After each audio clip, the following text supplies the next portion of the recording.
તમે થોડો સમજાવો. હા કાકા બરોબર. એ અવાજ નહીં.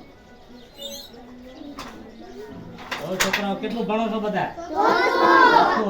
ચોથામાં તમારે કયા વિષયમાં આવે છે? તો પાઠનું નામ શું છે? પાટણનું પટોળું. આ જે કામ થાય છે એ પાટણનું પટોળું થાય છે. દેખાય છે ને વણાટ થાય છે.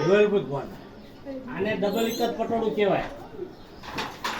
જો આમાં પણ ડિઝાઇન છે અને ત્યાં વણાટ કામ કરે એમાં પણ ડિઝાઇન છે. ડબલ એક જ બનાય. આમાં ડિઝાઇન અને આમાં ડિઝાઇન હોય ને બે આમ અને આમ એટલે ડિઝાઇન બને. ડબલ એક જ કહેવાય. શું કહેવાય? ડબલ એક જ. સિંગલ એક જ કે ને કહેવાય. આમાં પ્લીન હોય. આ ડિઝાઇન દેખાય ને ડિઝાઇન ન હોય, એક જ કલર હોય. લાલ હોય, બ્લેક હોય, સફેદ હોય. કેટલો સમય લાગે પાછો?